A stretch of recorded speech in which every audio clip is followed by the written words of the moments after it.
आताच्या व्हिडिओमध्ये आपण पीएच स्केल बघणार आहे किंवा पीएच आणि पीओएच यांच्या डेफिनेशन्स बघणार आहे. पीएच म्हणजेच काय, आपण पीएचमध्ये आपण H प्लस आयनचं कॉन्सन्ट्रेशन म्हणजेच H3O प्लसचं आयनचं कॉन्सन्ट्रेशन म्हणजेच हायड्रोनियम आयनचं कॉन्सन्ट्रेशन आपण मेजर करतोय. पण ते मेजर करताना आपण कसं मेजर करतोय तर लॉगॅरिथमिक स्केलमध्ये मेजर करतो, म्हणजेच त्याचा मोल पर डीएम क्यूब या फॉर्मॅटमध्ये आपण ते मेजर करतोय. पण त्याचा लॉग घेतो आपण. तो पण लॉग कसा घ्यायचा, negative log to the base 10 आपण घेतोय कॉन्सन्ट्रेशनचा. मग ॲक्च्युली सोरेन्सन एक सायंटिस्ट होता, त्यानं 1909ला पीएचची डेफिनेशन आपल्याला सांगितली. तर डेफिनेशन काय होती तर according to the pH, pH म्हणजे काय असतं. ॲक्च्युली तुम्हाला फॉर्म्युला माहीत असेल तर पीएचची डेफिनेशन तुम्ही सहजच सांगू शकताय. पण पीएच म्हणजे काय बघा, पीएच लिहिताना आपण पी छोटा लिहायचा आहे, एच मोठा लिहायचा. पीएच म्हणजेच काय तर negative logarithm of the base 10 of H plus ion concentration in to the solution. म्हणजेच तुम्ही जर फॉर्म्युला तयार केला की डेफिनेशन आपोआप सांगता येते. मग याच्यामध्ये आपण काय करतोय तर H प्लसचं कॉन्सन्ट्रेशन मेजर करतोय, ते पण निगेटिव्ह लॉगॅरिथमिक फॉर्मॅटमध्ये. ह्याच्यावर आपल्याला एक समजायला पाहिजे की जेवढा पीएच कमी असेल तेवढा H प्लसची संख्या जास्त असते. कशावरून कळतं तर मायनस साईनवरनं कळतं. फॉर एक्झाम्पल बघा, -2 मोठा का -5 मोठा, तर ऑब्व्हियसली -2 मोठी व्हॅल्यू येते. मग जेवढा ही व्हॅल्यू मोठी असेल तेवढा पीएच छोटा, कारण हा मायनस साईनमुळे ते उलटं होतं. थोडक्यात काय, एक पीएचवाला ॲसिड हा सगळ्यात जास्त स्ट्रॉंग ॲसिड आपण समजूया आणि 5 पीएचवाला ॲसिड थोडासा वीक आहे असं समजूया. म्हणजे पीएचची रेंज जेवढी वाढत जाईल तेवढं H प्लसचं कॉन्सन्ट्रेशन कमी होत जातं आहे ड्यू टू मायनस साईन. मग हे पीएचची डेफिनेशन मी सांगितली. आता मी कोणाची डेफिनेशन सांगतोय तर पीओएचची डेफिनेशन. आता पीओएच ॲक्च्युली मी पीएचची डेफिनेशन सांगताना अजून मला असं सांगायचं आहे की log to the base 10 H plus म्हणा किंवा त्या वॉटरमध्ये कोण असतं तर H3O प्लस म्हटलं तरी चालतंय, किंवा म्हणजेच हायड्रोनियम आयन असं म्हटलं तरी चालतंय. H प्लस म्हणा किंवा हायड्रोनियम आयन म्हणा, दोन्ही सेमच आहे. म्हणजेच कोण असतो तर पीएच. मग पीओएचची डेफिनेशन काय सांगते, सेम आहे. फक्त आपण H प्लसबद्दल बोलणार असेल तर पीएच लिहितो आणि पीओएचबद्दल सांगणार असेल तर आपण काय लिहितो, log to the base 10 concentration of OH minus ion. मग पीओएचची डेफिनेशन आपण काय सांगणार, it is the negative logarithm to the base 10 of concentration of OH minus ions in the solution. आता डेफिनेशन दोन्ही इथंच तयार होत आहेत.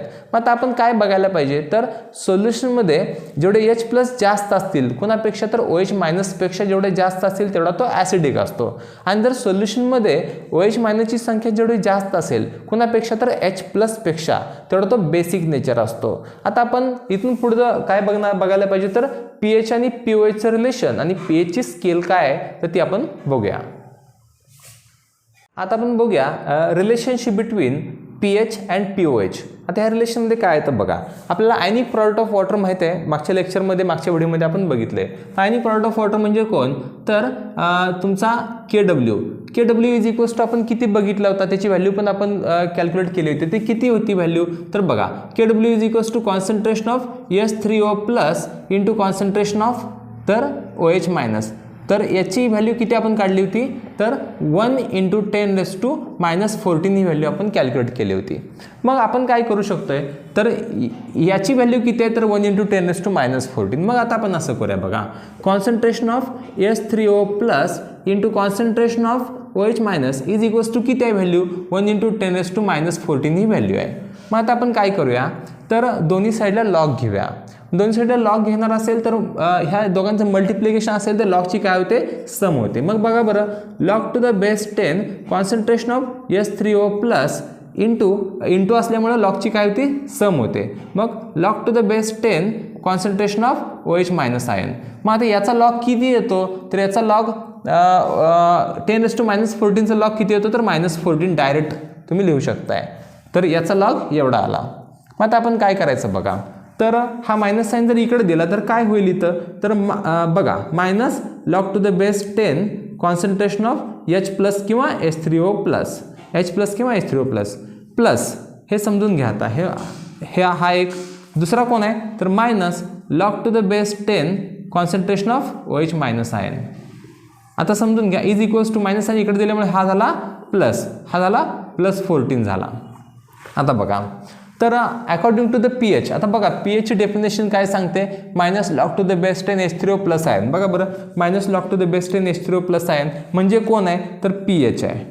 प्लस POH म्हणजे कोण आहे बघा बरं, minus log to the base in OH minus ion. बघा बरं, minus log to the base in OH minus ion म्हणजेच कोण, POH. म्हणजे इज इक्वल्स टू किती येतो 14. ह्याच्यावरनं काय समजलं तर PH आणि POH ह्या दोघांची सम येते, ती सम किती असते 14 असते.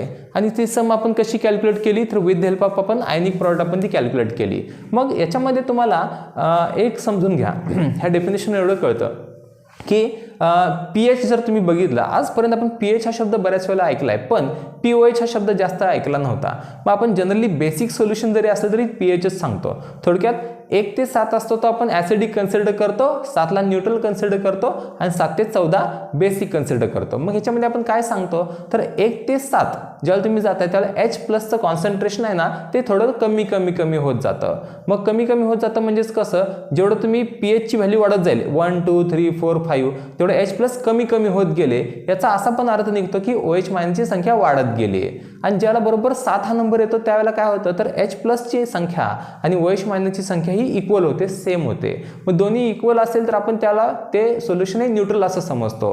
आणि 7च्या पुढे ज्यावेळेला PH जायला सुरुवात होते त्यावेळेला काय होतं तर H प्लसची संख्या OH मायनसच्या संख्येपेक्षा कमी होत जाते, म्हणजेच OH मायनसची संख्या वाढत जाते. जेवढा OH मायनस जास्त असेल H प्लस पेक्षा तेवढा तो सोल्युशन हे बेसिक नेचर दाखवतो. म्हणजेच तुम्ही 7 पासून जेवढं 14 पर्यंत जाल तेवढं H प्लस कमी होत जातो आणि OH मायनस वाढत जातो. थोडक्यात तुम्ही 1 ते 14 या रेंजमध्ये तुम्ही ॲसिड पासून बेस पर्यंत जाताय आणि मध्ये तुम्हाला न्यूट्रल सापडतो. हेच आपण कसं सांगू शकतो, ॲसिडिक सोल्युशन जर तुम्ही घेतलं तर H प्लसचं जो काय कॉन्सन्ट्रेशन आहे तर ते किती असतं तर तुमचा 1 × 10⁻⁷ पेक्षा काय असतं तर जास्त असतं. म्हणजेच थोडक्यात काय, जेवढं H प्लस जास्त असतील तेवढं तो ॲसिडिक आणि त्याच वेळेला तुमच्या OH मायनसचं जे कॉन्सन्ट्रेशन आहे ते कमी असतं. मग ॲसिडकडून ज्यावेळेला तुम्ही न्यूट्रलकडे जात असताय म्हणजेच 1 पासून ज्यावेळेला 7 पर्यंत जात आहे तर H प्लस कमी होतो, याचा अर्थ H प्लसचं कॉन्सन्ट्रेशन हे कमी होत जातं. आणि नंतर न्यूट्रल नंतर मग बेसिक नेचरमध्ये ज्यावेळेला जात आहे त्यावेळेला OH मायनसचं कॉन्सन्ट्रेशन हे वाढत जातं.